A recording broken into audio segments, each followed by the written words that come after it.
Come on. Yeah, I heard the ding that time. Okay, now we've just got to.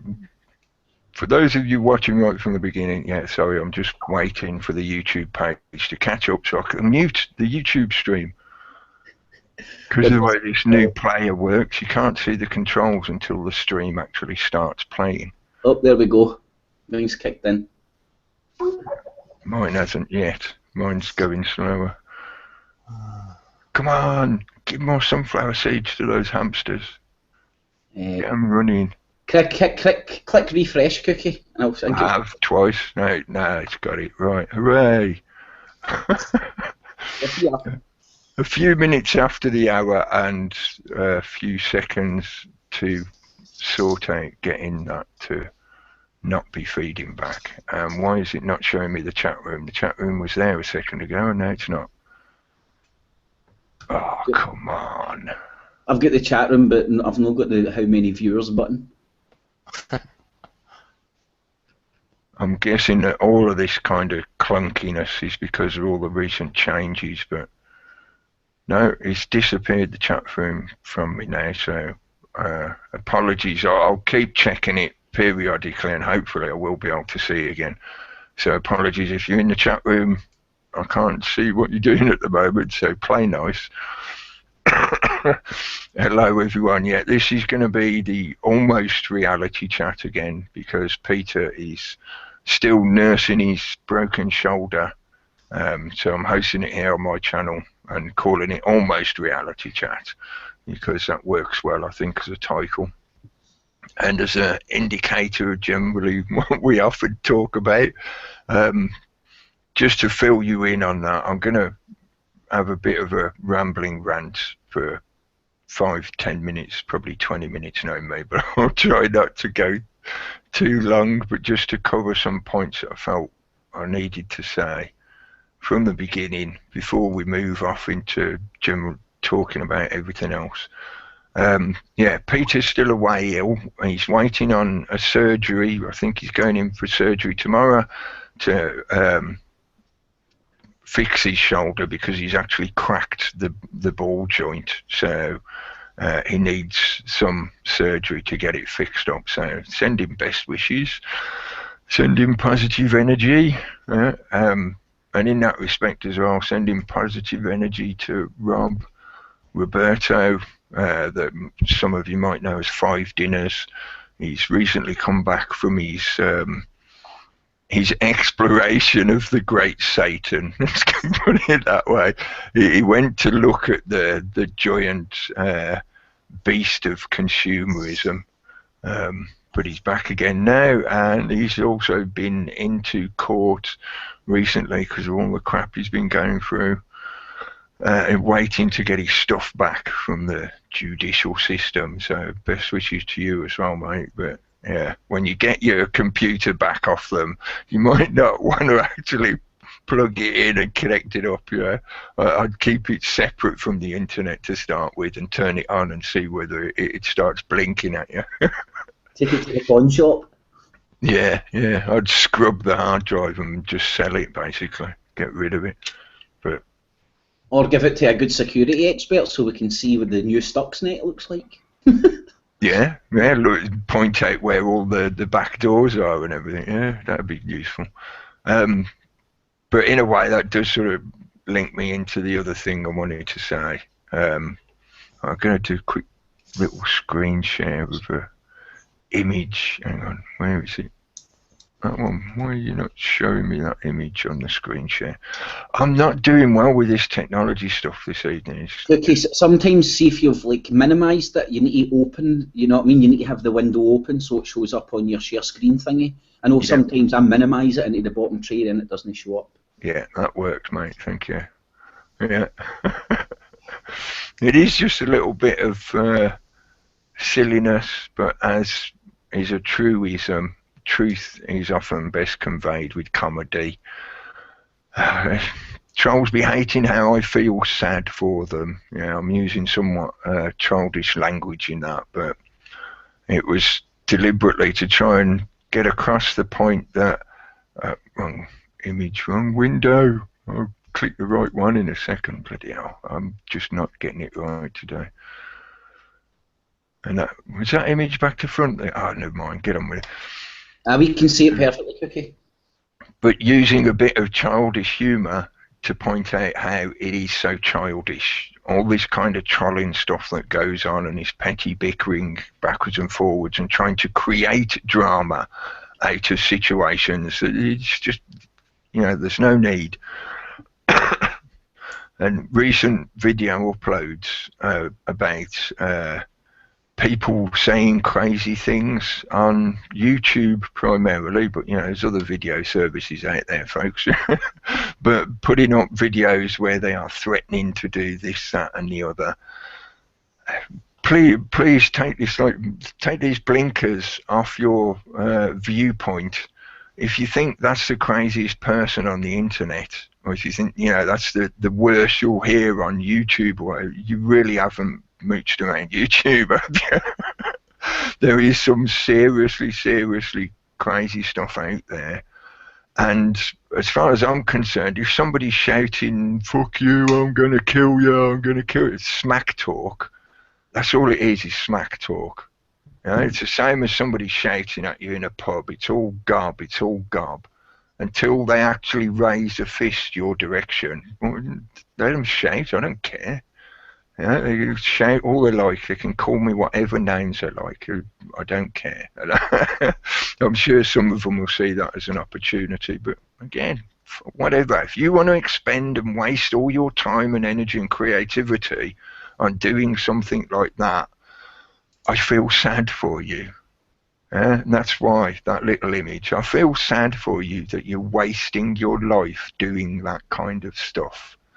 If you think somebody is making serious threats, then okay, fair enough. By putting up a video pointing out that they're making serious threats or attempting to harm others or themselves or exploit others, yeah, fair enough. Put up a video about that.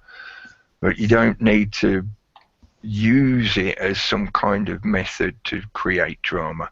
And the reason I wanted to mention this is because this just keeps coming up again and again and again. And as far as I'm concerned, if people want to expend their time playing that kind of schoolyard drama game, my mate don't like you, my mate thinks you're smelly, my mate don't want to talk to you, then you get on with it. I'm carrying on, I'm moving on, because I'm not going to waste time and energy worrying about crap like that, because it's crap. And in a connected note of that, a lot of what also seems to, this is just common anyway across this kind of medium, but seems predominantly to have popped up a lot recently in one way or another, said in various different ways from different directions. But I am not you. I do not wish to be a clone of you. So if you come at me saying, why don't you talk about this topic? Why don't you present it in this fashion? Why aren't you addressing this point? I want to hear you talk. I'm not you. If you want to talk about that kind of stuff, if you want to find out that kind of information, great, go ahead. But don't demand that I clone myself either after you yourself or somebody else that you like. So if you look at another figure, let's use the Bland icon, Russell Bland. You know, if you tell me that I've got to be more like Russell Bland and present things in that way and talk about those topics, and why the fuck should I clone myself after somebody else? Yeah? You're demanding of me that I repeat something that somebody else has already done because you like the way that makes you feel. Yeah? That's not me then, which means you don't really want to listen to me, so move on and listen to somebody that you do want to listen. Yeah? In the same manner, I feel strongly that is common amongst a lot of the people that interact with each other via this technology in this little network of people that do things like these hangouts and the community pages and stuff like that. A lot of them are fiercely independent. They're not trying to clone themselves after somebody else who's already out there on the internet. So if all you want to see is a load of people who all just repeat the same format, the same topics, the same talking points, the same rhetoric, then don't follow my channel. Don't come and watch these hangouts, because that's, you know, you're after something else that I cannot give you, because I'm not a clone. On that point, hello Kip, hello Peter. I have sent a few other invites out. Hopefully, might be other people joining, but hello guys. Sorry, I wanted to just rant and ramble a bit and get that out there, because it does seem, you know, we often talk about distractions and stories and events that are meant to just make us turn inwards and start bickering amongst ourselves over details or polarized viewpoints and shit like that. And it needs to be said occasionally. I think it's just like, if you want to do that, guys, fuck off over there and do it amongst yourselves. I ain't interested. I'm carrying on. Thank you very much. No, it's a good point, Cookie, because there is a lot of people want to, I mean, like, cause drama to be in the centre of it, and I just can't be arsed with that, man. I've got enough genuine drama in my life to fucking bring it to the interwebs, man. This is meant to be a bit of escapism. Sit around and fucking chat and exchange ideas with similar open-minded people.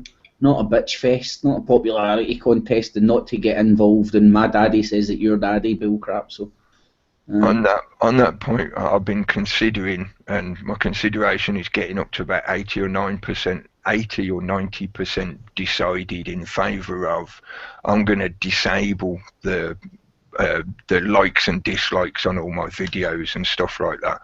Because the reason it's like that is because when I first started doing stuff on the internet, I just had a quick look at like the different settings and thought, well, that works, click the button, and I've just left it that way ever since, because it works, it does what I generally want. Yeah. But because of all these things that constantly get brought up again, oh, you only do this for popularity. Yeah, so okay, to prove the point, no likes or dislikes enabled. So you can't say I'm doing it for popularity reasons, yeah? No, I just think I'm sick of fucking feeling that I need to explain myself on the YouTubes, man. You don't like me, soft, simples. Waste fucking too much time and effort explaining myself. You make up your own mind about me, man. Dislike me, fuck off. That's the way I'm taking it, man. Yeah. I was speaking to Peter the other night as well, Cookie, and like one of his shooters was up here. I don't know if you've managed to see him on the Skype. Was up here, one of them's down there, man. It didn't look good. Yeah, he said he's had lots of trouble sleeping because of it. That was why, as well, part of the reason why he needs to have the surgery to fix it. It's not just going to fix itself, as it were. Yeah. So echo what you were saying, Cookie. Get well soon, Peter. Yeah, get well soon, mate. Well, is there anything? Break a leg. Is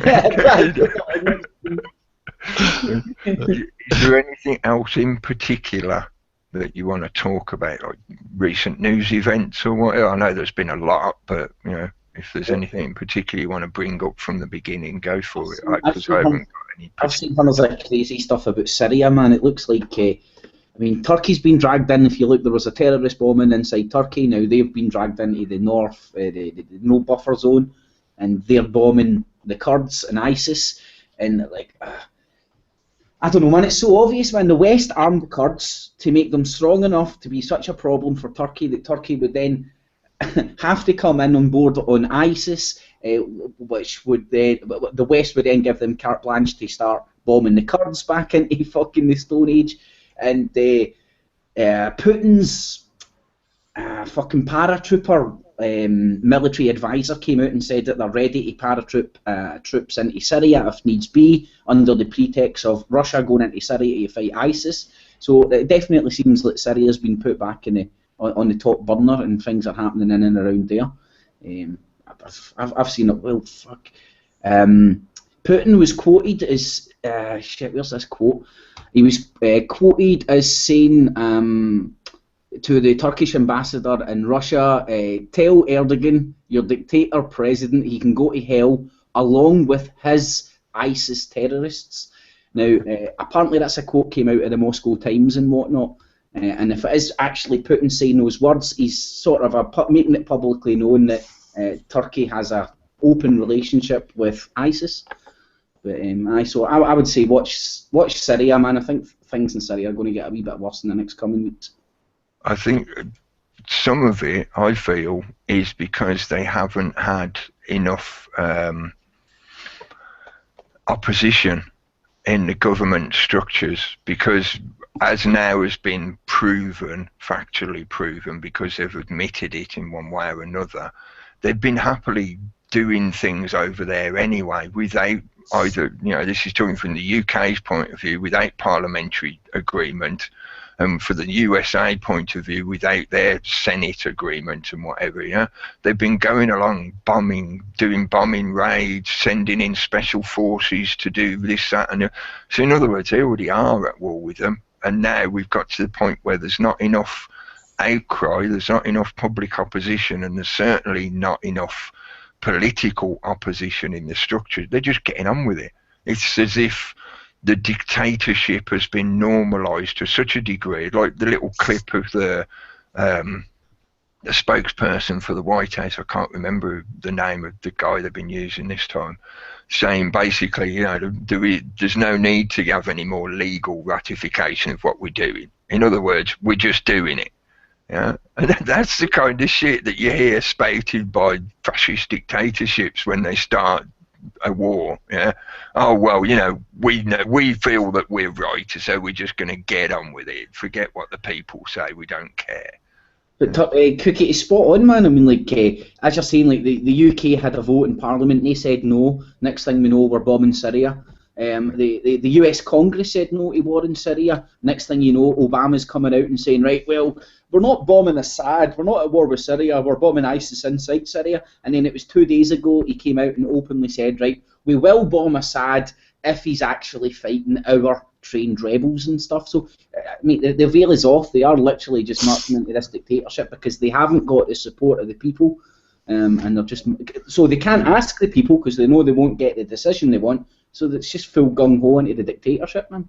And there's more than enough of a paper trail going all the way back to Brzezinski talking about the creation of Kurdistan and things like the shifting of legality of this, that, or the other rebel group. 1 minute they're terrorists, the next minute they get taken off the terrorist list, stuff like that. They have been working towards this agenda of creating that balkanization effect in that area, where they'll set up Kurdistan, and that will force into that longer term geopolitical chess game of balkanizing that whole area, which is what we've watched play out over the last decade, near enough. It's what Kerry has been promising the Kurds over there, and McCain and all those guys. So but I think the Iran nuclear deal is also telling. They got the Americans got the Iranians on the side to not get involved in this Syria deal, at least for now, with a lot of money and some grease. So. And it's been a long time coming, but it was either today or yesterday I actually heard that they're now muting the idea in the Iraqi parliament, or whatever it's called. They're actually they're now openly talking about it in the parliament to split it up into the 3 regions. And what was this in CNN? It was this the 8th of July, so not too long ago. And this is them just drip feeding into the consciousness. I'll split Iraq into 3 regions. Why not? Do you know what I mean? That's a nice bit of NLP as well. It's already made the decision for you by that phrase being there. It's already said, of course it's a good idea. Why would you disagree? I know. These are not the droids you are looking for. Yeah. So it seems to be on the cards, and like a lot of people will say, we went into Iraq for oil, we went into Iraq for this, that, and the other. But there's one common thread if you look at all these wars going back to starting with Iraq, Libya, even Yemen, and definitely Syria. They have all strong, the Arab Muslim nations that were very supportive of Hezbollah, and every single one of them is being turned into a quagmire. So if you can't beat them, destroy them, kind of thing. It's definitely a common thread, because I see oil as the spoils of war, or the treasure, rather than the purpose of going to war. Because if you print the money if you've got unlimited access to the money to buy the oil, it's not about the oil. It's about keeping control. And it's also how to describe it? It's a lesser evil acceptance and justification, because in a kind of layered effect of distracting people, if people disbelieve the first official reason of why we're going over there, and they look at the situation and they get that meme given to them of, oh, it's because of the oil, they'll sort of sit back, and in many ways, a lot of our governments, I know the UK government has been pushing this subliminal programming of resource wars, where we need to have energy security, that kind of attitude. And that brings out that attitude, that almost pragmatic, but it's a dark side of pragmatism of, well, at least we get the oil out of it, so at least we're okay because we're securing our energy supply. So even though I don't like what they're doing, I sort of agree to it in a fear-based response of worrying about my own survival and my own family's survival and shit like that. So it's played on you on multiple levels. And a good way to look at it as well, we even go back to Cromwell and his involvement in Northern Ireland and how they, long story short, to pay for the campaign in Northern Ireland for the Protestants to go and take it back for the Catholics. The power structure at the time went to not the government or anything. They went to the City of London, the guilds of the City of London. It was the guilds of the City of London that funded the campaign in Northern Ireland, and that is why to this day that they're reluctant to relinquish their control of that area of land, because it's not owned by the British. It's got a British flag and stuff, but technically on paper it's still City of London Corporation owned. And in the same way that they funded that campaign, it's the same way that they fund these campaigns. They go to the money men and go, right, well, look, give us money to fund the campaign, and as part of the spoils of war or spoils of the campaign, your corporation can rock up and rape the country. I touched on something the other day, which it was so obvious, Michael Howard, basically, in Somalia. Now, we're all aware of the Somalian pirates and all that bullcrap. Now, is it just a coincidence that the area that the Somalia pirates are a problem in has hundreds of barrels of oil underneath the ground? Now, 20 years after we started the civil war in there is an internationally recognised Somalia government, and the only company that it's done business with to sell contracts for oil is a UK company. It was only 3 months old when it secured the contract. And who was head of this company? That would be the ex-leader of the Conservative Party, Michael Howard. And the people that were on the board of this company are ex-Conservative Party funders, or they used to give money to the Conservative Party. So if you can't see how they buy the politicians set up the game for them to profit off of their initial investment in the first place. It's literally staring you in the face. The corruption, and that country's been bought and paid for and is now run by the corporation of the Conservative Party in the UK, man. It's a disgrace. Yeah. Economic hitmen, jackals, and shock doctrine. The three combined is the way they're doing this neo-colonialism. So yeah, and definitely. Who else was to me, the oil war is the same as what Hitler tried with in World War II. He tried to go into northern Africa to go for the oil in Libya and all those places, and he tried to go into Russia to get the oil and the gas. The military needs the oil and the gas to expand, and if they want to expand to rule the world or to dominate the world, they need the oil. Whoever controls that is controlling the military, and the military is it's the one that can get the oil, so they help each other. So the one cannot live without the other and all that. So this is for now, until they invent some. I don't know. It already has. It's going through that transition phase to hydrogen-based. So that's why there's so much shit going on to do with water. The water war kind of aspect, because they will eventually transfer over to using different fuel-based systems I think they will anyway. It might take quite a few years yet, but they are already doing it. I know it's still pretty much considered to be out there in the realm of conspiracy, but if people go and check into some of the stuff that Tesla was even talking about and stuff, and then go down the conspiracy route with Tesla and they at least be open to the opportunity that maybe this guy was put in ice because he genuinely did crack a very big nut, and that very big nut that he cracked was free energy everywhere. And I remember this was synchronicity. It was amazing, man. This was a good few years ago. I dipped into the Tesla story and just familiarised myself with that. And then I was up at my mum's for lunch or whatever, and we're sitting down watching that. I think it's called Sunday Brunch or something. It's on Channel 4 Sunday, funnily enough, because it's called Sunday Brunch. And they had these people, I think they were Scandinavian, they were either fucking Norway or Sweden or something, and they had invented this battery. And basically what this battery was all these, now I'm simplifying it, and maybe there was like grass pots, some sort of plant, I think it was a type of grass. And long story short, they were using photosynthesis through the plant to create an electrical current, and it was actually operating as, granted, a very poor battery, but they were presenting it as a prototype in the beginning of that technology. And I was sitting thinking to myself, that's amazing, but if it wasn't for me actually researching or checking out the story about Tesla, sort of, I've come to the conclusion that we can harness electricity from the ground.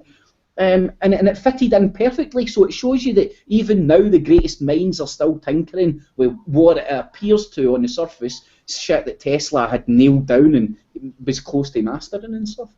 Yeah, and there is a lot of evidence and argument to say that he wasn't purely creating all that new knowledge himself. A lot of it was stuff that he was finding out from older knowledge. Yep. I cannot see the chat room at all, mate. It's telling me there's no chat room available. No, same here. So. Let's address this now, Cookie, because as you can, hopefully you can see my screen now, mate. It's just to show people what's going on, because Daze said to me that he can't get it either. Maybe try a different browser, people. That's maybe a suggestion. Sometimes when they're updating shit, it takes a while. I'm on Firefox, so I should. I'm on Firefox. My chat room is showing up. Oh no, look! No, that's what it did to me, mate. Bastard, I shouldn't have refreshed it, stupid bastard. Let me see if I open up a new window, see if it clicks in. You get a flash of the image of it saying comments are disabled, and then it changes to saying comments are unavailable. I think it's just in the same way as you, when I had that page first opened, the chat box was there. And when I was trying to mute it, I had to refresh the page, and that made the chat box disappear. That must be a Google brain fart just now. I think because they're separating the Google Plus for the YouTube, so it's something to do with that. That was a topic that I did want to mention, actually. Thanks for reminding me. Peter and myself were having a quick chat about it before we started. The changes that are happening via the Google Plus separation at the moment. And you know, we're seeing stuff like this happen, these kind of glitches, which is, you know, just part of the situation as they do these changes, as they roll them out. But just to make people aware that Google Plus is separating. Sorry to interrupt. Keep refreshing, and eventually the fucking chat room kicks in. So it's just it's just a Google. It's just a fucking. I just kept refreshing there, and eventually it did kick in. So if you've got the patience to persevere, I'm sure you can get it to kick in. Yeah, but the Google Plus is separating again from YouTube, so it's going to basically go back to how it used to be, where if you wanted to post a comment under a video, you do that on YouTube. Yay, now I've got a chat room, and then it will show up under the video on YouTube. But if you share a video onto the Google Plus system and somebody posts a comment under the Google Plus thing, you won't see that under the video when you look at the YouTube page for the video. It's more pigeonholes. It's separating people so that they can't see a general opinion or have a bigger discussion. So if you want to talk about this, you go over there. So you can't get all your comments on one video under one video. So They say that they're fixing it and they're doing what people want, but I don't see that at all. They created a problem and now they're creating a further problem. It's not what people want. We want it simplified and fucking everything and all the interaction on one video under that video. What's so fucking hard to understand? YouTube and Google, man. It's like a form of compartmentalising, but in that cul-de-sac fashion. Because it's sorry, I'm half distracted because I'm trying to sort out clicking links and whatever. In that cul-de-sac fashion of, as you say, yeah, you want to talk about that? Okay, well, we'll create this talk zone for you where you can talk to other people in that zone, but what you're talking about never gets out of that boundary. So we can just pocket you off into little virtual pocket dimensions so you can say whatever you like over there because nobody else is ever going to hear you. It definitely doesn't seem to be solving a problem. It's causing a more problem. I'm going into my email alerts and I'm seeing a comment that's even like done directly to me and I'm clicking on reply and it's taking me to the video and I can't even see the comment that I'm trying to reply to. It's lost on the Google Plus somewhere. So yeah. Hopefully they'll all fucking resolve it, but I'm not holding my breath. I think it'll just keep changing, because that's part of the tactic as well. That's shifting the sands. If they keep shuffling it, you don't really get the chance to build up any foundational momentum. You constantly get in that, well, you're stuck in that situation of having to constantly catch up with what they're doing. Making changes to the way you run what you're doing, you know. I've said this as well, Cookie. I'm very much a creature of habit. Once I get into the swing of things, everything sort of clicks. But the way they keep chopping and changing this, you can't get into a regular routine. So to share one video, you're having to go to about 6 different pages. Did I share it with that group? Oh, I forgot. It's in it. That's a fucking nightmare. I hope they resolve it. Hopefully. That should go through now. It's been slow and laggy as well. Sorry, folks. Yeah, trying to multitask, and I'm not that great at multitasking. What a man. Let's just have a quick look at the chat room, and now that I've got it back.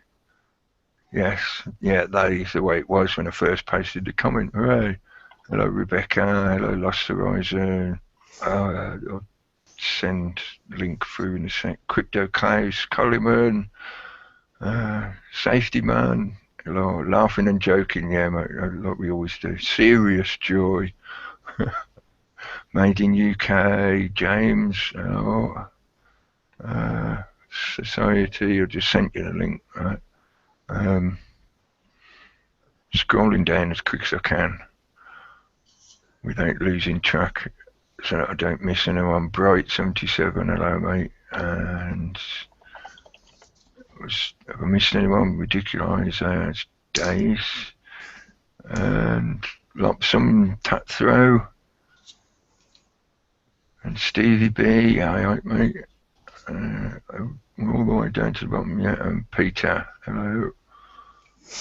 Yeah, I think I mentioned everyone. Hello to you all, hello. Yeah, at least I've got that chat back now, sorry about that, but that's, you know, Google glitches.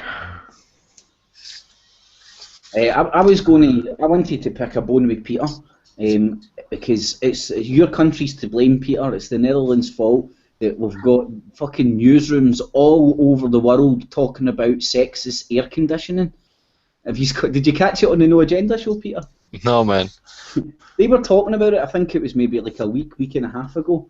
And then yesterday it started doing the rounds. I think I've seen it on Australian news, I've seen it on American news, I've seen it on the British news. But apparently air conditioning units in offices are now sexist. Okay. So the report comes out and basically says women find it cold in the office and men don't. So the obvious conclusion is that air conditioning units are sexist. The report came out of the Netherlands, mate, so I thought I would just blame you for that one. Okay. Well, maybe the women should wear underwear. Exactly. Or is that sexist? That's all. Bikinis. Oh, come on, Google, stop. I see Gary's joined, Cookie. Say again, right? That's Gary joined in the Hangout. Oh, he did. Oh, right. Okay. So I was On a doing. different window. Right. It's gotten really weird, huh? Oh, you're down low, Gary. It's gotten really weird. Hold on. Yeah, your volume's really low, right? Real low, yeah. No, I say it's gotten really weird. It's gone really weird. Yeah. Why? Google Plus. Oh, yeah. Yeah, they're changing their strategy. Was that better? You just have to sit there clicking between different pages where you used to have everything on one. Okay, the volume is still a bit low, Gary. It's back okay, yeah? No. I've turned you up full on here, mate, so I can't get it any louder on here. It should Cookie, be do you want to hear the funny thing, right? See the volume controls you have? Yeah. That controls the output, right? In the sense that you could, like, on the YouTube, see in this room, that control doesn't make a fucking bit of difference. Oh, shit. Don't ask me why, Cookie. It's just it's one of the stupid things about the Google Plus Hangouts, man. I'm sorry. I hope I haven't deafened everybody watching the YouTube's right there. Oh, yeah, it was down. Look. I think that must be Gary's end, mate. I think that must be Gary's mic. Yeah, could be. Well, see if you can get any more volume off it at your end, right? And if not, I'll keep tweaking with the volume It was ends. right down. Oh, that's better, Gary. Yeah. That's okay. Whatever you done there, mate, worked. It was right down for some reason. There we go. Everybody's in the room. Right. Where was What is the betting? I was going to say, what is the betting that the story about Edward Heath wouldn't have come out if Ben Fellows had been found guilty? But what's your thinking behind that, Gary? They're using this as another sort of misdirect? Yeah, and it's linked in with Chris Spivey as well. Because the funny thing is, the Daily Mail and the Daily Express have been going downhill for a long time. And they've given Middle England a taste for scandal.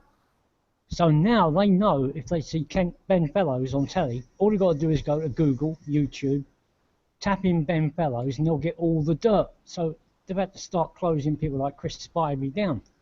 And now with the Ben Fellows story, they don't want that to tie into Ken Clark. So all the people that are going to go to Google, they want them tapping into the old Ted Heath story. Yeah, and keeping away from the Ben Fellows connection to Ken Clark.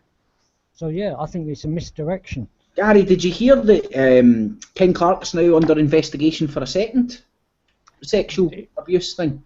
There's an allegation. Is he under investigation though? Hold on. I'll call up. Hold on. Give me 2 seconds, and I'll get the article just to make sure I'm right on this. Because I'd be interested actually to hear. Where is it here? Ken Clark MP facing second police investigation. Because I'd be interested to see if anybody knows this news outlet. I've came across it before in the past, but I've never been too aware of it. But let me see. It's the Exaro News.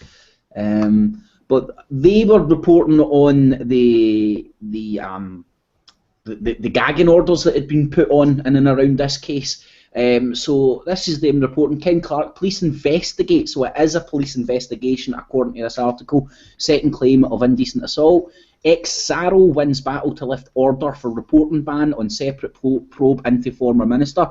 Now what this article goes in to say is during the Ben Fellows case, this information wasn't allowed to get told to the jury, but it did get brought up in the arguments that Ken Clark was under investigation, or is under investigation for a second claim, but because that case is ongoing and it hasn't came to a conclusion, the judge came to the decision that that can't be used in the case.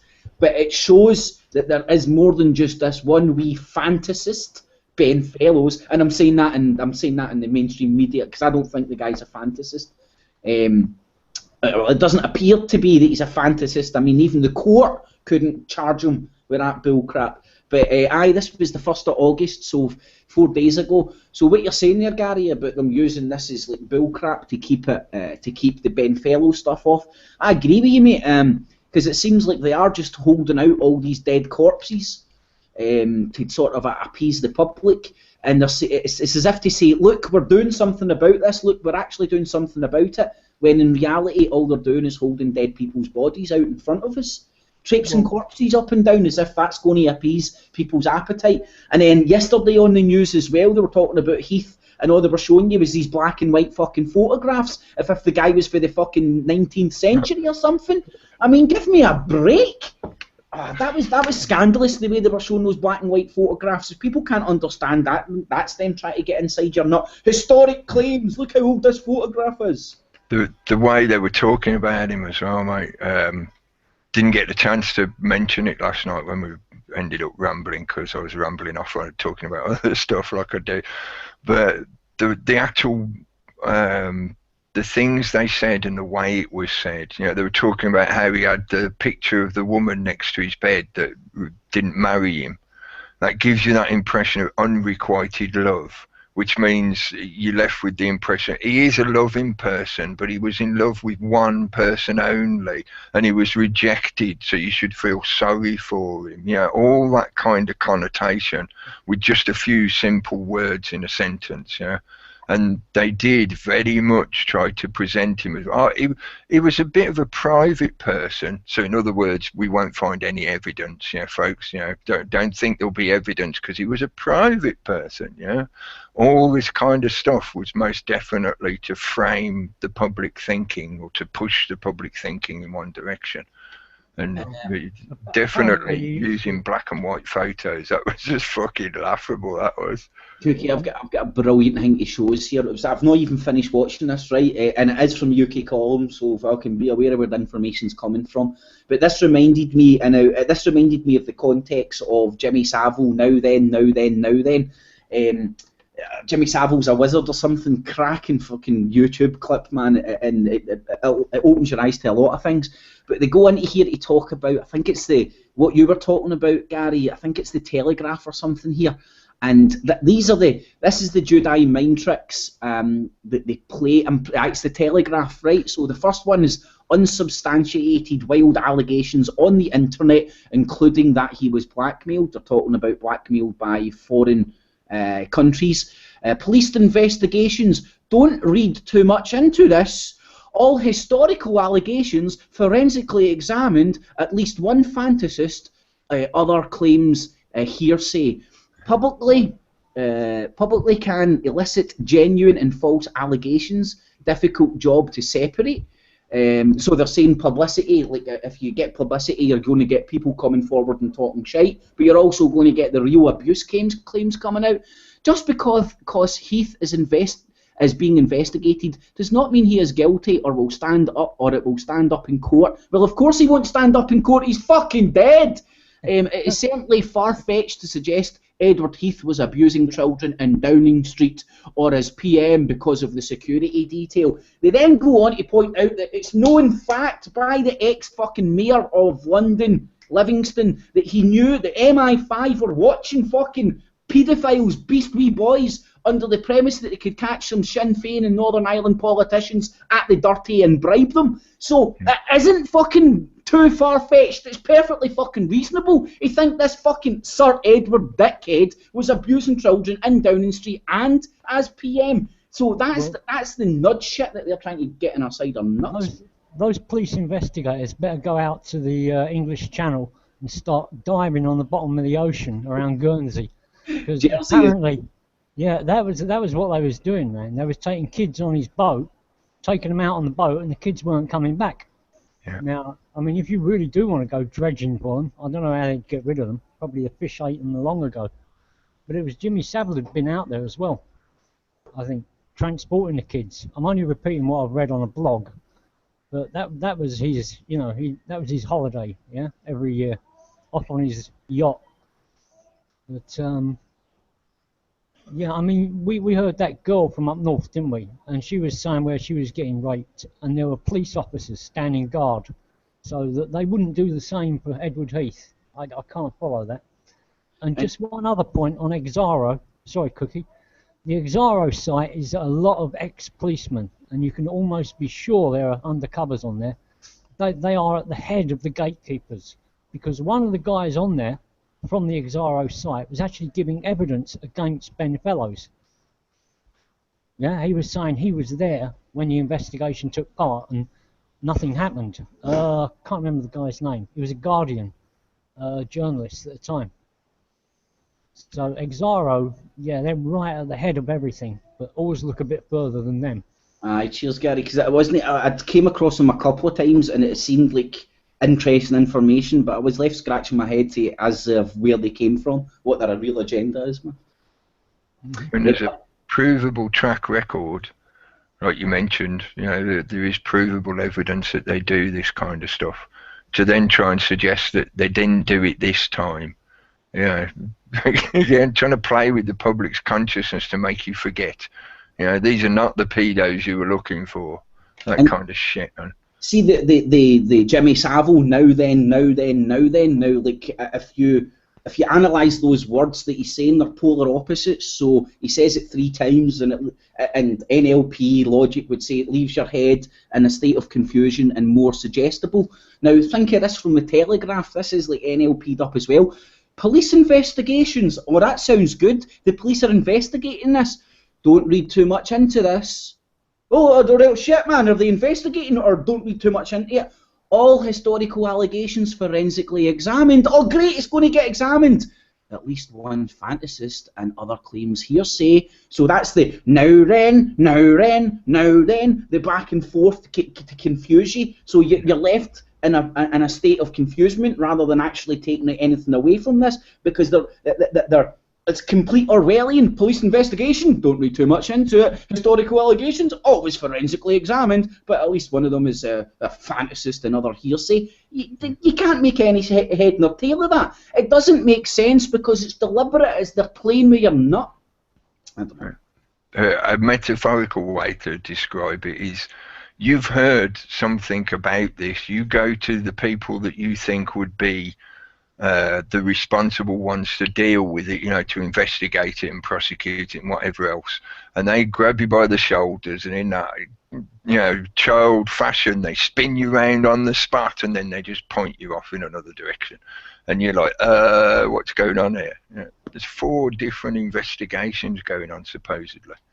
Why are there 4 different investigations going on? Why isn't there just one investigation into all of it? Yeah.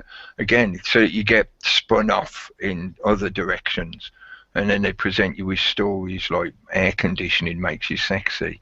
Cookie, the reason they've done 4 investigations instead of 1 is because they're using the Google Plus and YouTube model. They're separating it up just to fuck with. But it's a good way of describing it, mate, because it is exactly that. It is so that you get pocketed off in different directions, and then each one creates its own little area of confusion. So you're just like a pinball, you know, you're just bouncing backwards and forwards between all this shit, and nothing ever actually gets done about it. And no real debate, because ultimately they're pigeonholing people off. So ultimately you'll be left in a group of circles where everybody's thinking the same. That isn't going to get anybody changing or like evolving the way that they perceive the world, because we're all going to get stuck with our own wee circle jerks, and surely that's not what it's got to be about, man. Yeah. Just to not to divert the topic, but to point it in a slightly different direction, because I think this has to be said as well whenever this comes out again, when they present the historical case and whatever. Do people really think that if the system, all the way up to the top, as we've often talked about, and as is demonstrated by these little chunks of evidence again and again and again, if the system utilises this stuff within its own structure, you know, they do this like the MI5 videotaping people and shit like that, so they can use it as blackmail, blah, blah, blah. Do you really think that even if they did catch somebody, are they ever actually going to prosecute them? Will they ever actually go into jail and stuff like that?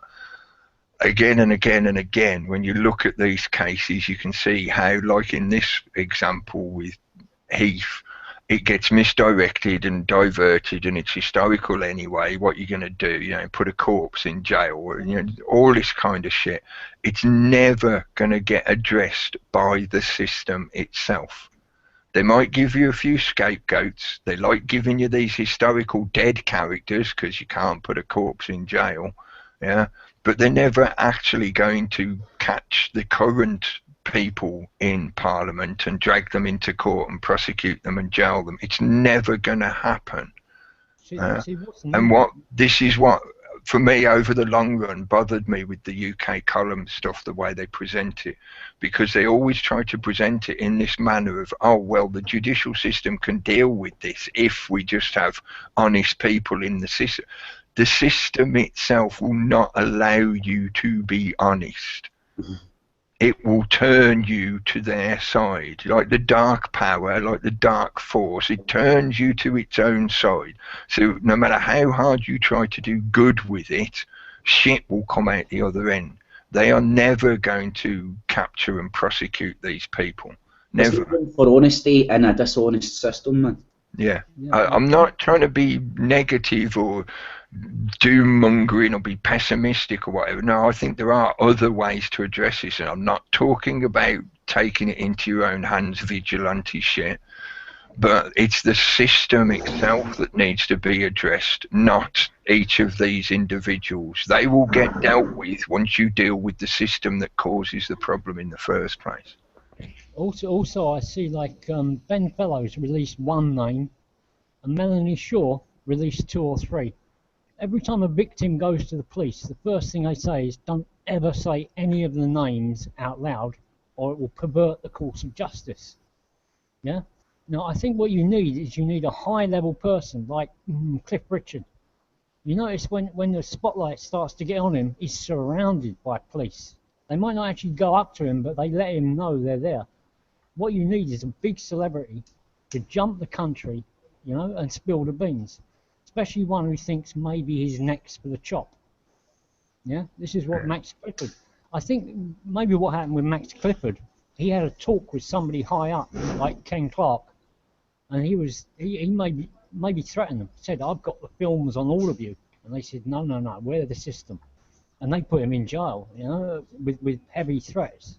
Yeah. You need somebody to go outside and broadcast names, I think. Well, that was the one threat that Savile kept making, wasn't it? He did sort of put it out in public in slightly sort of subliminal ways, but he did make it clear. It's like, you know, if they threaten me, I've got all the shit on them, and if I start shouting, they're all fucked.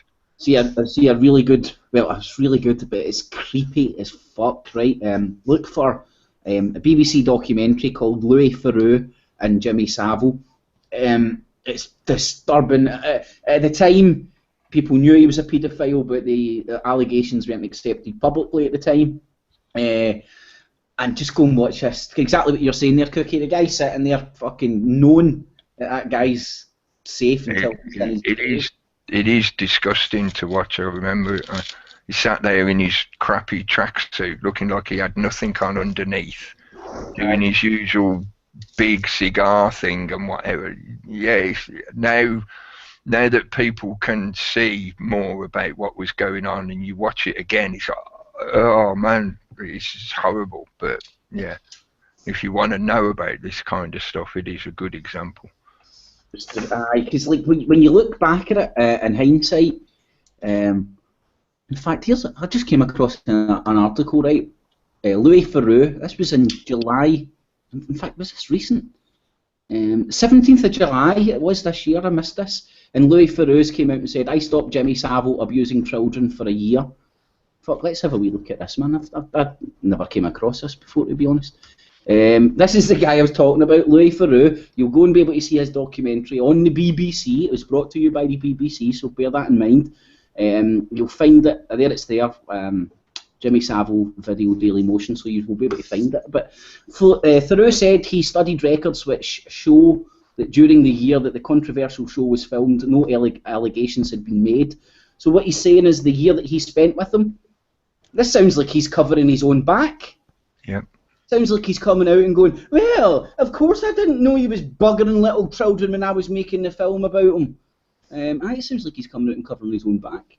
Louis Theroux has admitted he failed to unmask Jimmy Savile as a paedophile, but says he may have stopped him abusing for a year. Writer and broadcaster Theroux, 44, famously spent over a week with Savile during his documentary series When Louis Met. Despite unparalleled access to the prolific sex offender, Louis failed to uncover the truth about his sexual abuse. Or did he? Go and watch this fucking movie. Go and watch that documentary. That guy's sitting there knowing that this guy's a paedophile. And if there's an underlying current of that, if you please go and watch this documentary. So this sounds like me, he's coming out and covering his arse. Yeah. Honestly, that's what it sounds like to me. But Theroux says, despite feeling like a failure, he had studied records which show that during the year the controversial show was filmed, no allegations had been made. That's a fucking cover-up to say, nah, I didn't know this guy was a paedophile, even though if you go and watch the documentary, there's the underlying current of him being a sex beast. Oh my God, I don't know, it's annoying, man. How can people not fucking read between the lines?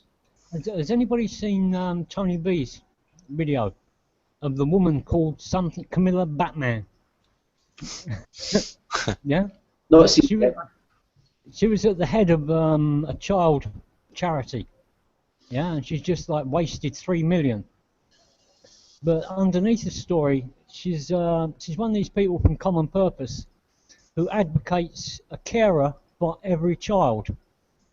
Now, she's just been found out as a fraud, yeah, taking money. Now she wants a carer for every child. Well, the reason they want that is another reason to tax more. And who's going to pay for those? The carer for every child. It's going to be a private social worker. Yeah? So it's just another way to get more tax money, and they can excuse it because it's to be paid to private companies to look after children.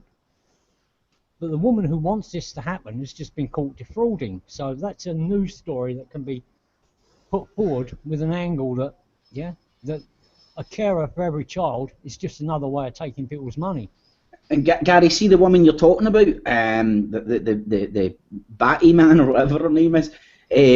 She also, there was 2 attempts to investigate this charity, and both attempts were thrown out, one of them by David Cameron, and one of them by Gordon Brown. So Gordon Brown put the kibosh on an investigation into this charity, and David Cameron did as well, while in the meantime the government were funding them with millions of pounds. So there's another link to corporate conservatives or corporate MPs right up to all engrossed in all this corruption. Right, and it's the same format that they've got in Scotland, getting a carer for every child.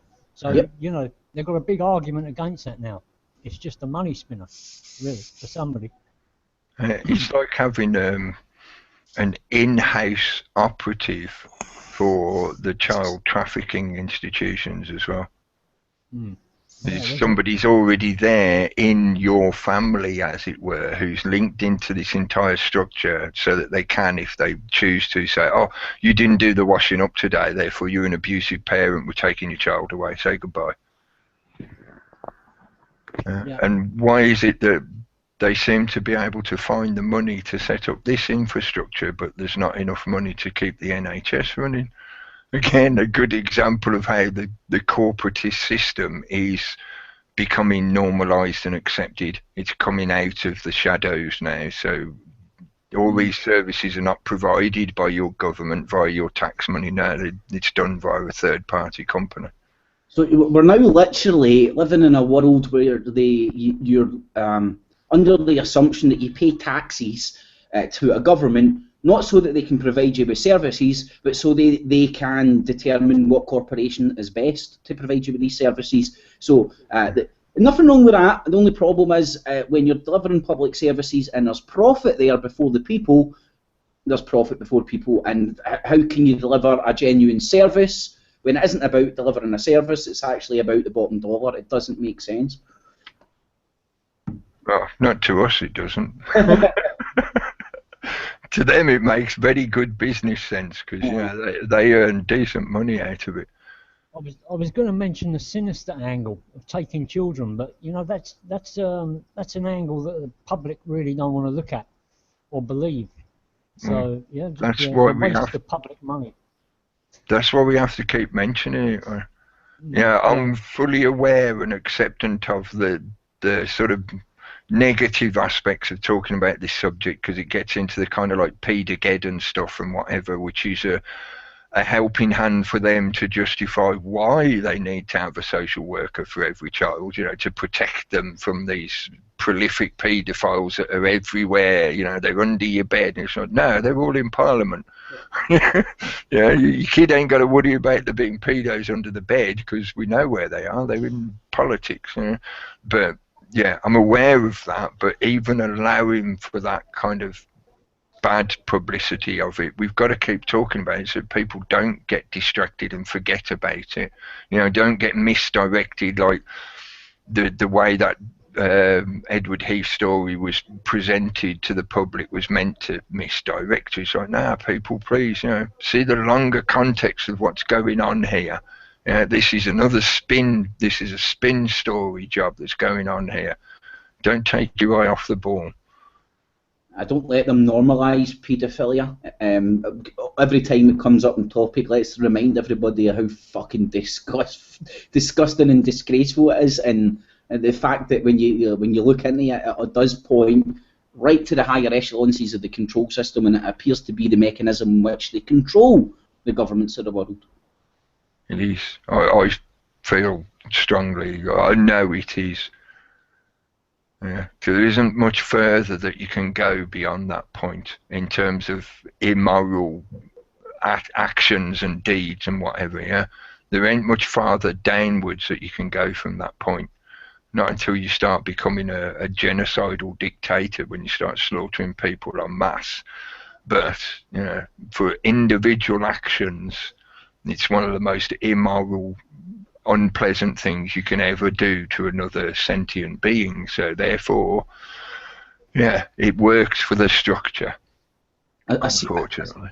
I caught a crack me saying the other day when I was actually talking about the Heath thing, and it was like first the controllers used adultery, then the controllers used homosexuality. It's only logical what will be used next, or what's been used all along. Did I mention this last week? Somebody said on Bob made a video about people snitching and the police turning people, and somebody commented on it about them doing that, and I said, well, what do you think the church have got confession for? It's the same thing. And MI5, it's the same thing. Yeah, you go to the police. Why do you think the agencies hate the Church of Scientology so much? And I'm not justifying the Church of Scientology at all. No, not at all. It is a cult. Yeah, it's as simple as that. But they hate them because they do the same kind of process where they get you to sit and tell your most deepest, darkest secrets, and they record it. So they've got a nice little data bank to blackmail people with. So the agencies hate that because it's competition to their own data bank. You know, they want the info. So they've been constantly trying to bring this cult down so that they can get that info. And that mechanism isn't new, Cookie. I mean, like, people will be aware of the skull and bones bull crap. Yeah. And this goes through a lot of these. Scientology uses children to do that, to get your deepest inner secrets. Well, that's fucked up. If you think now about the way the system, the establishment has tried to do something similar by insidiously putting out there dolls. I think it was a Barbie doll that had a Wi-Fi connected microphone in it, so it record listening to everything your child talks about and record it. Yeah. It's coming. Yeah, 1984. Channel 4 documentary soon on sex. 15, 16-year-olds in school being told to talk all about sex, even with their parents. And this woman from the United Nations, she's going to tell them everything about sex when they're 14, 15 years old. And it's going to be part of a Channel 4 documentary. I think Tony, again, did this one. And Jeff C as well, he's been doing a lot on the gay agenda. Did you see them? I've Yeah. seen a few of them, not all of them. That This something. Just something I wanted to mention, because I've said this occasionally every now and then. I'm sorry if I didn't see somebody's video. Yeah, I can't keep up with everything that everybody uploads or comments they post or whatever. I try to, but you know. So yeah, I've seen, I think, 2 of the ones he put up, but I know he's done 4 or 5 now, hasn't he? So the fifth one is probably the best. That's it includes a girl from the first one, and apparently, even though she's come out as gay, in like all her old videos, it just shows what a sellout she is. Every video is a cosmetic product, lipstick, eye still, and then there are the videos of her with her boyfriends. Yeah? But now she's come out as gay, and all these other channels coming out as gay, and just incredibly the way they're pushing it. Yeah. well, consider the Peter-Geddon aspect of a lot of, like we've just been talking about, yeah. When the establishment presents to the children an authority figure that is there to care for them, i.e. a social worker for every child, and the structures that are within schools and whatever there to catch and help children in trouble, and then add in that aspect of, well, when they encounter these children that have these difficult things to deal with, or even that they're just thinking about that kind of stuff, not necessarily that they have actually been abused, what are they presented with? They're presented with this absolutely confusing saturation of information of, well, you might be gay, you might be transgender, you might be this, you might be that, you don't know what you are, do you? So let us tell you what you are. And then we end up with this homogeny factor of making everybody genderless. Yeah, that's the way they're really pushing this. It's a transhumanist thing. I know I've talked about it before, ranted about it a lot. Yeah, it's make them genderless, because then you'll happily merge yourself into a machine, because a machine isn't male or female, it's just a machine. No, Cookie. Air conditioning units are sexist, mate. Facts. It's proof. There's an interesting possibility. Was that subliminal? Was that story subliminal to try and persuade the men in the office to go and put their willies in the air conditioning machine? I took away from it like, girls, if you're too cold, put a fucking jumper on.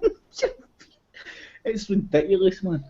I think it was more just meant to get people arguing over petty sexist divisions that doesn't really exist in reality. You know, I compared it to, Cookie, and I honestly thought this was a good analogy. It's the same argument about should you put the toilet seat down. There ain't no winner in this argument. It's a circular argument. Some people are going to say, yes, you men put the toilet seat down, and us men say, nah, we need to put it up, you put it down. It's an unwinnable argument. It's a very easy go-to divide and conquer bullcrap. The fact that they worked it into the office space as well, think of the fucking hundreds of thousands, if not millions, of office workers around the world.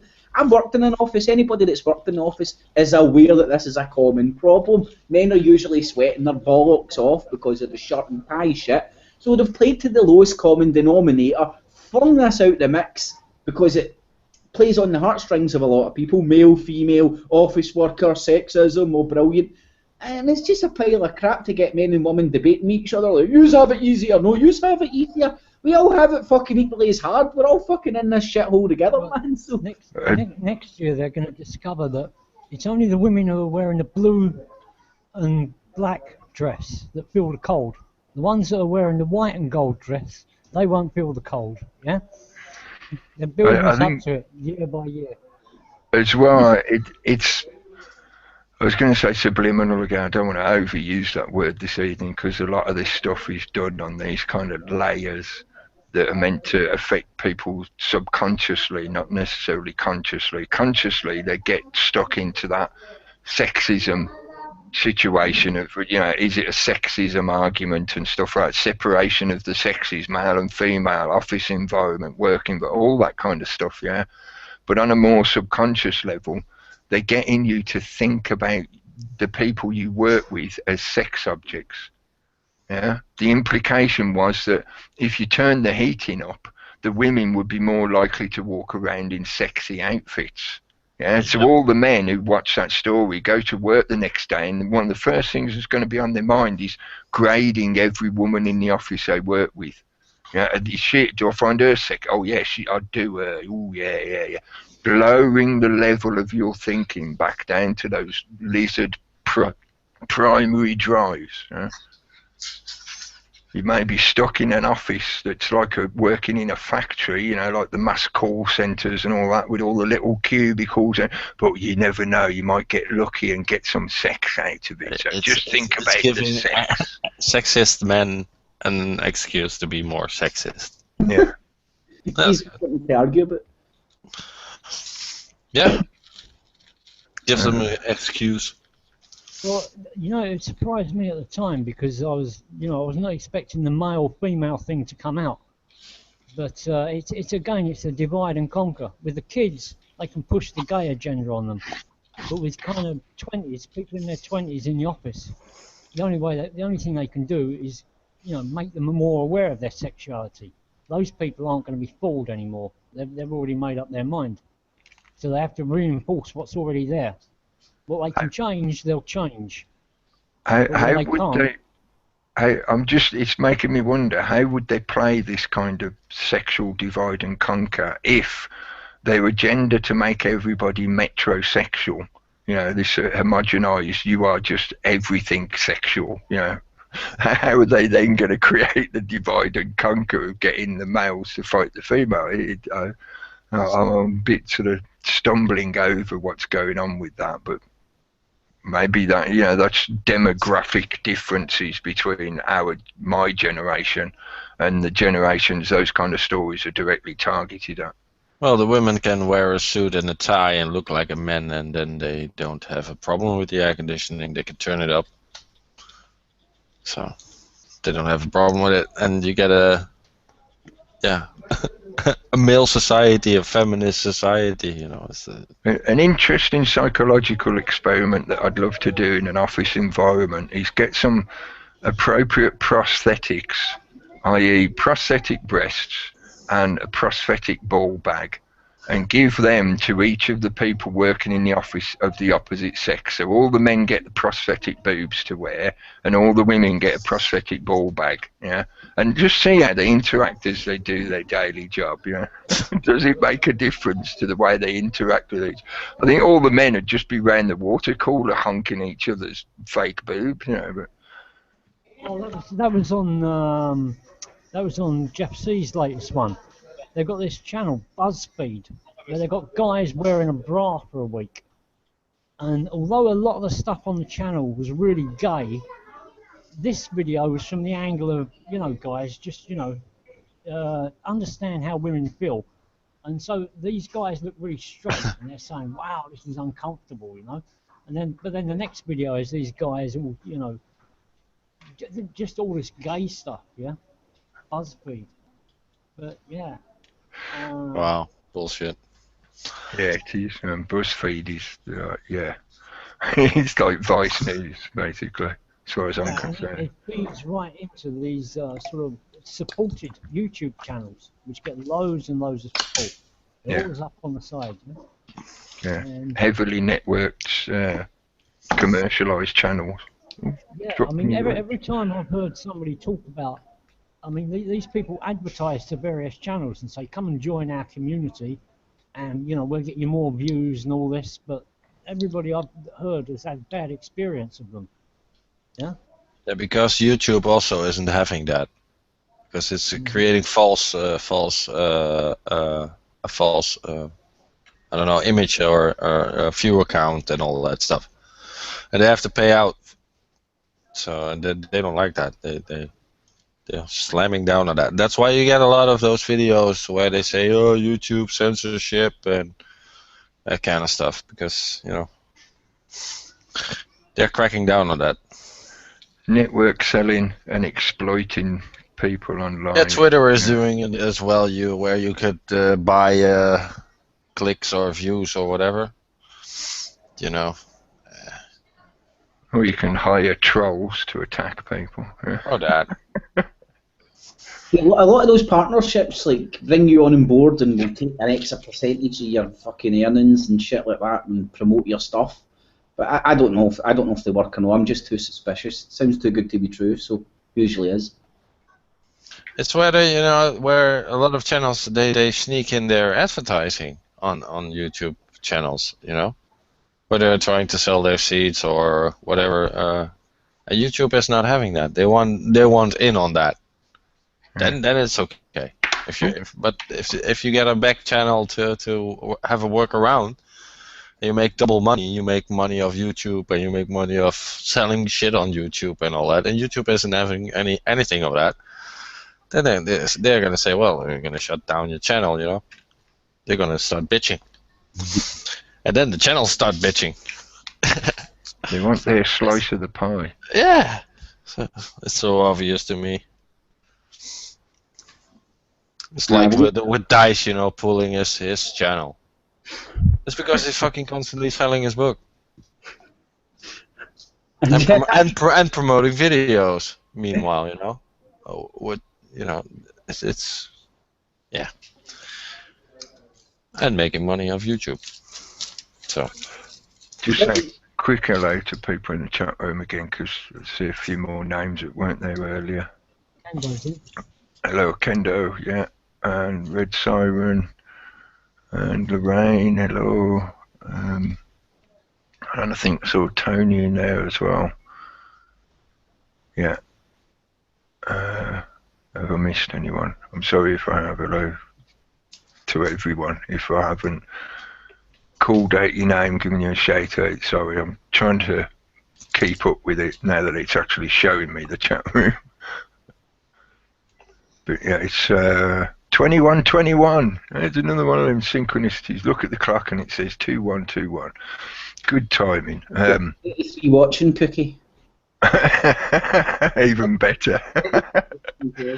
The numbers coalesce around the gravitation of the activity, and don't misunderstand my use of the word gravity. It's just to explain a principle, not an actual law of physics or whatever. But is there anything, because it's like, I don't want to run all the way up to 10 o'clock, so I'd rather stop a bit before that, so you got time to set up for the Bemusement show. So I'm just thinking, if there's anything in particular we haven't mentioned that you wanted to mention, let's start on it now while we've got half an hour or so to go. Well, I want to do a bit of shameless promotion and say that the BBC Bemusement, there's the link, I'm sticking it in the chat room. It's obviously the end of a YouTube. And thanks to Days for doing this, because of the wee faggots that's got my channel. Yeah, and there's that trolling shit again. Yeah. Well, see, the thing is, Cookie, I don't know if I've even spoke to you about it. After my channel got shut down, two of them joined me in the Hangout before I realised it was shut down. Honestly, it's like it's a prepubescent, nothing better to do with your time, organised group who go out there with the pretext of shutting down channels, not because they want to shut down your information, not because they disagree with you, for sport.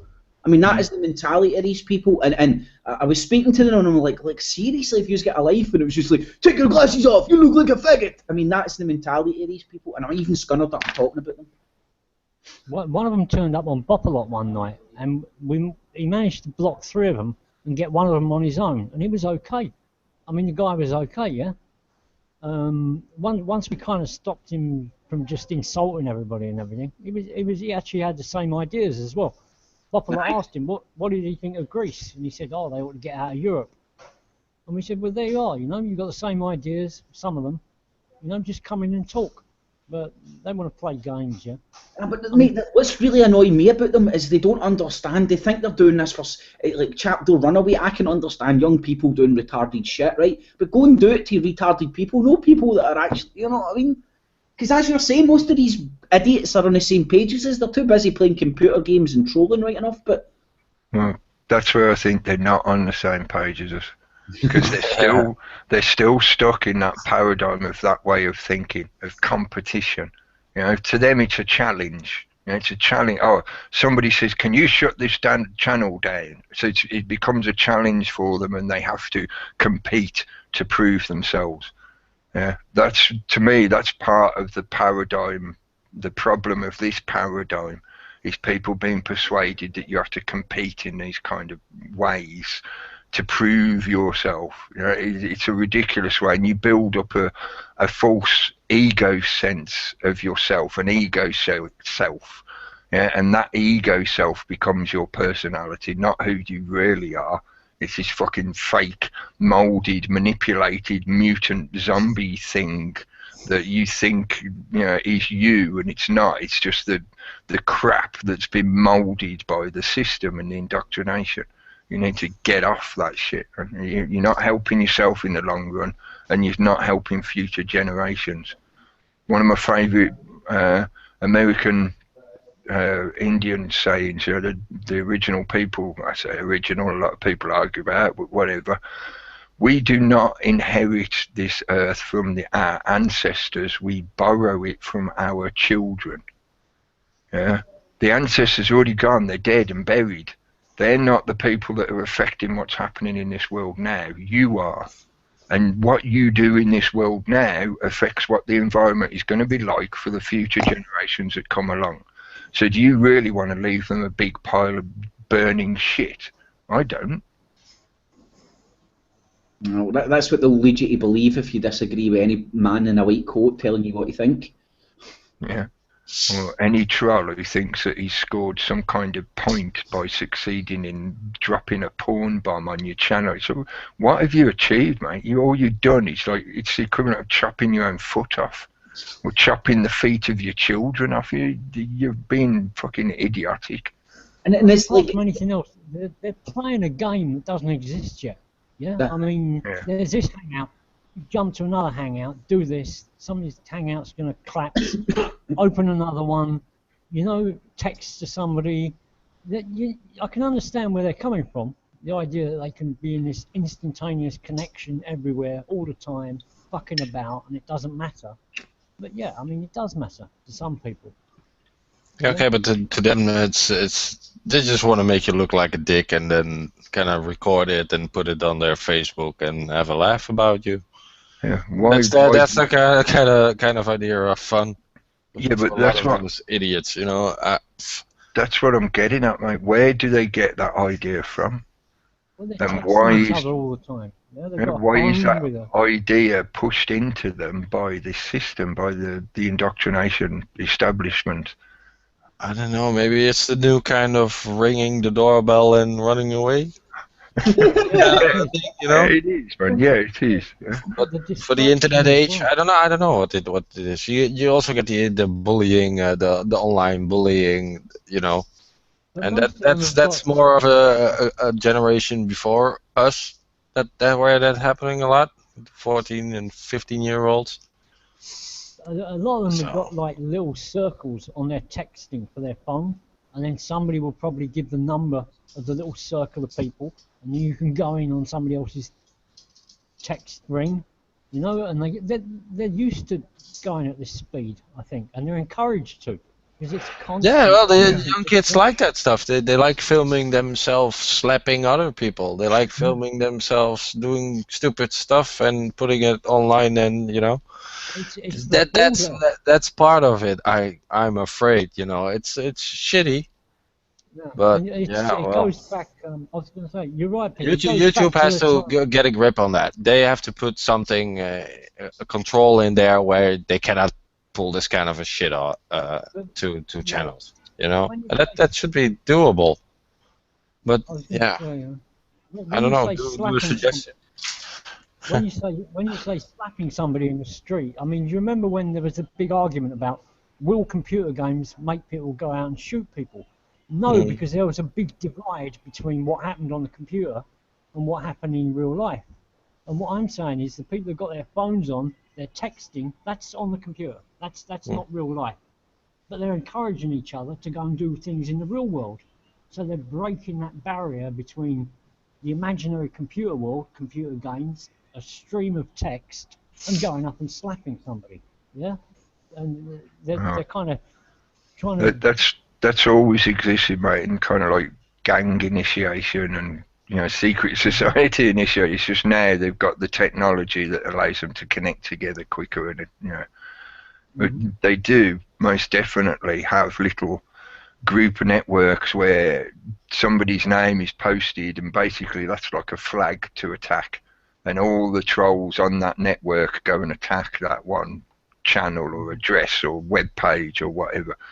And there are, I call them troll herders.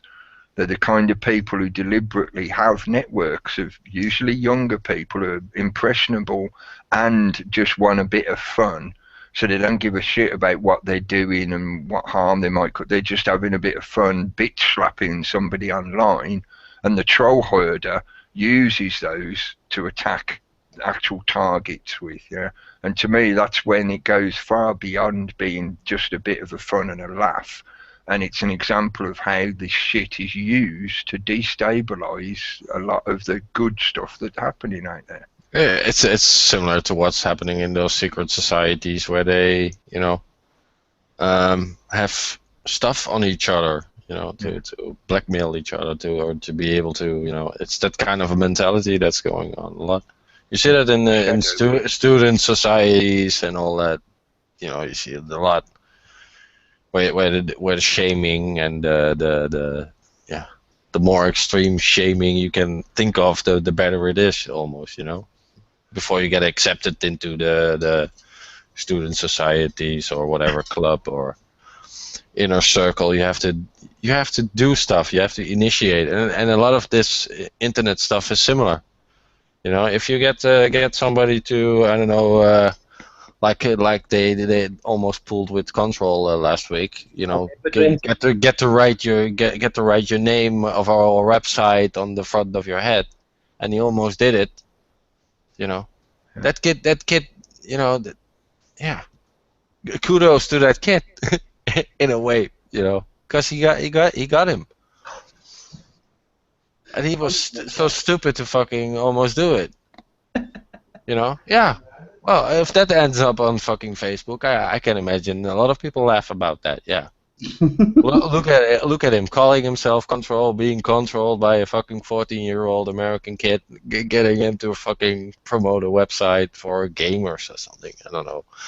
It's hilarious. But that's the kind of shit that's going on right now. That's the kind of humor that's evolving also, Maybe it's a sign of us getting old. We don't understand. Maybe. But I think there's a legitimate complaint here, because they fucking take down legitimate website or channels and all that, and that shouldn't be possible. And YouTube has to do something about that. Google has to do something about that. That to me is that point where it becomes a problem. Yeah, if they're just having a laugh and whatever, like you say, kids being kids, and I don't want to be an old fart, because that's the point where it becomes a problem. And to me, that's what the demonstration point of how the core problems that come from the indoctrination of why people feel that equals fun. It shouldn't take Google longer than an hour to figure out if this is a prank or something real. Or an attack like a DDoS. Yeah, that's something they could achieve if they want. Peter, see the thing that got my channel took down now. Anybody that watched that is well aware that I'm fucking sitting doing my stuff and somebody's coming in porn bombing it. There's no debate that I broadcast that shit. They upheld I appealed that. And my appeal, like what I wrote in there, please watch this stream. Somebody's deliberately porn bombing my broadcast to get my channel shut down. I left that as the explanation. Oh, yep, sorry, your complaint upheld. What the fuck? They've not even got human beings looking at this. I mean, it's annoying, Peter. And here's how you can solve it. If you have an open Hangout, you have some sort of a wee fucking app on your Google Hangout which gives you a button to OK or fucking reject somebody. Do you know what I mean? You can have a look at what's on their camera and stuff before they actually... Like an entry lobby. Aye. Because I'm thinking just now how to keep the Hangout open, but stop dickheads like that. And I'm thinking about sticking the link somewhere where people need to go 2 or 3 links to get it. So Yeah, but then again, that becomes a challenge to the nerds to fucking crack that code to fucking get in anyway. You know, that it's just I know it's a everlasting fight, I guess, but you know, it's part of it. It's social media. But it's also how they are pushing forward this agenda of closing off public discourse. Yeah, you're allowed to have a communication amongst people, like you were talking about earlier, the cul-de-sac effect, yeah? You're allowed to have a communication between people that you already know, so you give them the connection to link in. But if you have an open forum, things happen that eventually push you away from having an open forum. It's like they're building fences around Speaker's Corner and saying, you know, if you want to have... As a commercial company, I cannot imagine Google would like that to happen, you know, that people start to dislike everything because every day you have to fucking search for No, that's not what I'm saying, mate. That's not what I'm saying. They're socially engineering the public to do things like, let's talk about the crap that was on TV. Let's talk about how I'm coming out as being transgender or whatever. They're quite happy for you to have those kind of conversations. They'll allow the public discourse. You won't get porn bombed, blah, blah, blah.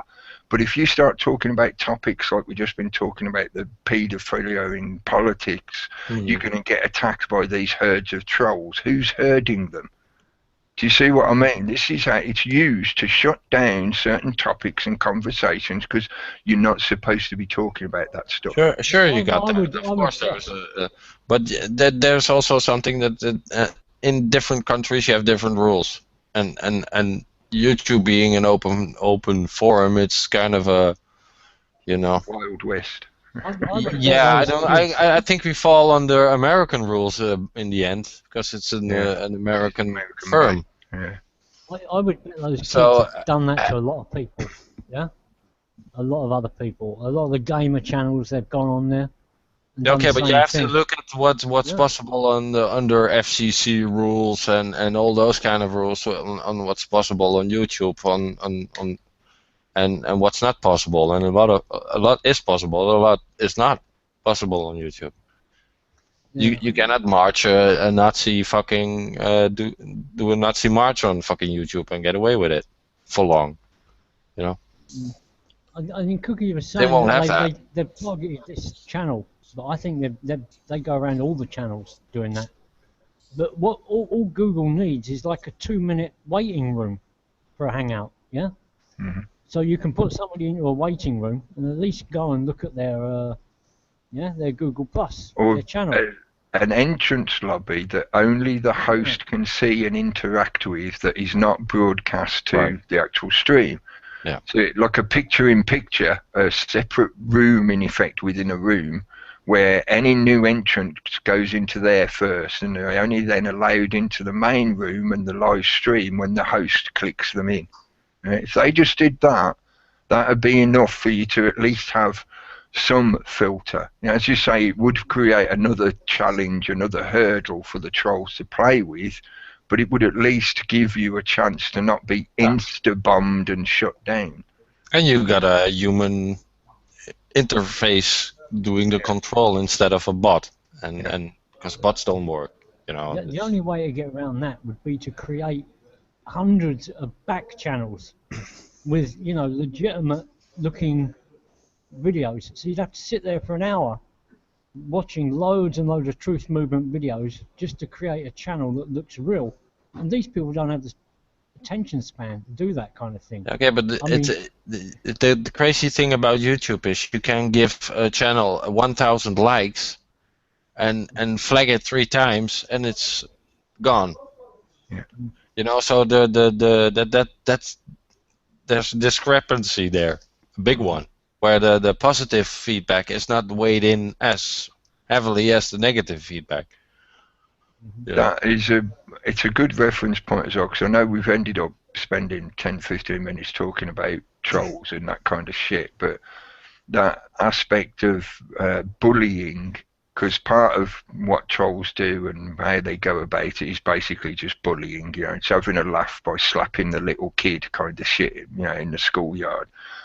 But that aspect of, I think it's very legitimate and a good thing to do to try and help kids learn that bullying is not a nice thing to do and we shouldn't be bullying each other. You know, a lot of people find that too nicey kind of attitude. It's like, yeah, okay, I do agree that everybody needs to have a little bit of a thick skin, because you're always at some point in your life going to encounter an arsehole who decides to call you names or whatever else, you know, so you need a bit of a thick skin to deal with the arseholes in life. But at the same time, to me, condoning things like trolling and doing stuff like trolling, to me, is the equivalent of condoning a bully. I can't do it. I don't feel right doing it. So even though I accept that, yeah, that happens out there, that's part of the environment of the internet, unfortunately, I'd rather be saying that I don't agree with it. You know, I don't condone it. I don't want to be involved in it and shit like that, hopefully, without coming across as being too soft and nicey. People get worried whenever you mention nice things like, oh, you're just a silly hippie who wants to love the world, hug a tree. It's like, no. You really want this shit to continue? If you want it to continue, carry on with that attitude. If you'd rather it stop, then you need to say that you disagree with it. I just think you're a shit excuse for a human when you want to stifle or shut up free speech and all that. So you're just a douchebag. I'm with you, Cookie, where you say that it's bullying, but it's the worst kind of bullying. Because these are people who wouldn't be bullies on their own. Yeah. Yeah. They know they'll only be a bully if there's a little gang of them. So yeah, it's the worst kind of bullying. And the virtual separation. Because even the biggest coward can be a nasty bully in a virtual world, but as soon as you stood face to face with them, they wouldn't say a peep. Yeah. Right. Well, the mainstream media also have their bullies, you know, the Bill O'Reillys and all those kind of bully type of, you know, programming. It's social engineering, right? Yeah, it's part of it, you know. Where you was pertaining to closing down the channels from above, I don't think that's where they act. I think they've got the metadata on Truth channels, and I think they've got a picture somewhere, a great big diagram of Jeff C. and Tim Wakeman and all the other ones. And I said this to Jeff C. the other day. Yeah, imagine the biggest truther community you can. The actual one is probably 5 times bigger. Yeah.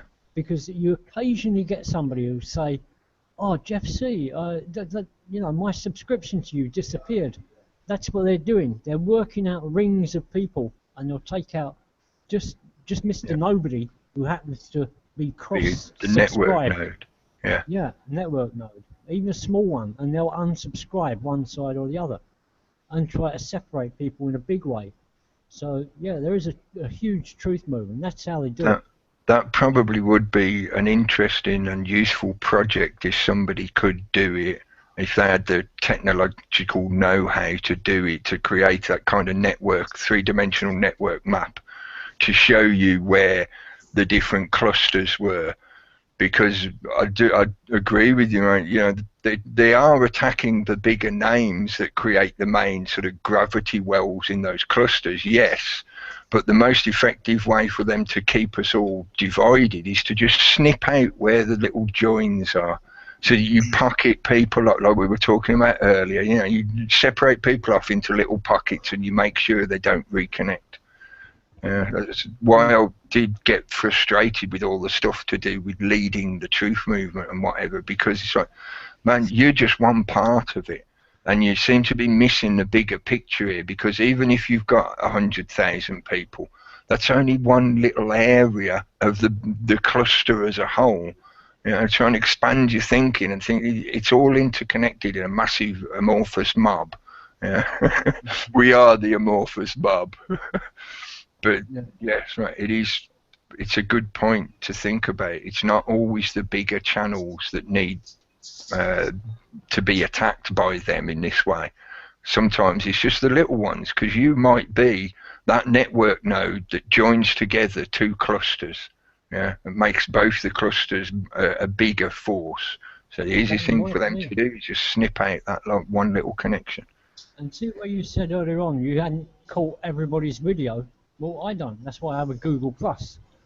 And I know that a lot of the people posting things on my Google Plus means that I am literally subscribed to the best of probably 300 more channels than I can handle. Yeah? Because somebody's watching their own channel. I'm watching Jeff C every day. Somebody else is watching some other Jeff C and posting the best of him. Okay. So at least I'm getting the headlines from hundreds of channels. And maybe they don't like that about Google Plus, because it is a very useful tool, the way it's been working for me. In the same way with Facebook, they realised that Facebook was becoming too much of a useful tool for us to share and connect information, so they started putting roadblocks in there, you know, like making you pay to share a link and shit like that. Oh, there was one now I read today. Zuckerberg just brought an application from somebody that does something. Did anybody else see that? It was in today's paper. All right, I'll leave it for a minute and see if I can remember. I remember. I heard something, Gary. It wasn't exactly that, but it was a few days ago. I heard that. Now this shows you the fraud. They were like, Facebook is now competing with YouTube, and then he showed you all these stats and how many minutes watched on each platform, and saying that Facebook is now catching up with YouTube. And shamelessly, they go into this report and mention the fact that this is all due to Facebook's autoplay facility. So nobody's actually watching those videos, they're just playing in the background. Now, what made me remember this was I've commented on this before on a few news sites, that you'll click on an article and you'll go into that and it will automatically start playing you an advert or some film. You didn't ask to watch that, but that's going into their view count. To me, that's fraud, man. That's like click fraud, because you're not actually wanting to watch the video, you're going to look at the article and they automatically start feeding you this shit, man. Yeah. But so they were saying Facebook using that tactic is now competing with YouTube for minutes watched and crap. If you're using, if you happen to be using Firefox, I don't know if it's available for your mobile gadgets, but get ad block. That at least saves you the trouble of having to stare at those autoplay ad blocks. But yeah, I just thought I'd have a quick hello to people in the chat. Satrol a lot, yeah, I'll see you, mate. Blazing Stars, hello, mate. Rebecca, Philosopher, hello. I think that's everybody else's job. I'm going to wind it up now, guys, 'cause it's like coming up to 10:02. And then that'll give Kip time to get himself set up and sorted, and for us all to go through a pee break before we come back and connect in to listening to the bemusement. And please don't be put off by the fact that it's the BBC News. The main part of this thing is the fact that Kip does a really good job of unpacking the bullshit that they're trying to push into your head. And by unpacking, if you haven't heard it said in that way before, is basically take their spun propaganda story and pick it apart to show how it is a spun propaganda story. And hopefully it helps people learn from that process about how this media is used to socially engineer and steer us. I say us because I'm part of the society, so all of us are being affected by this shit in one way or another. Anyway, yeah, guys, if you want to say anything before we wind it up, I'll say good night. Thanks for putting it on, Cookie. Cheers, man. Yeah, thank you for the invite. Yep. You're always welcome, guys. Definitely. I don't do an open hangout for that kind of reasons we talked about. It's my way of filtering, having that lobby screen entrance lobby kind of setup. But yeah, thank you all for being here. It might very well be here next week on my channel as well. I don't know. I'm not thinking that Peter's going to be up and running about by next week. It might take him another week or so to What you, recover. what you need to do, Cookie, is get an event page together so people can see where and when it's getting. Yeah, I need to set it up permanently. Yeah, I've just recreated it this week again just to get it there. But I will try. I'll sort out setting it up like you've done, to just change the date on it each week, etc.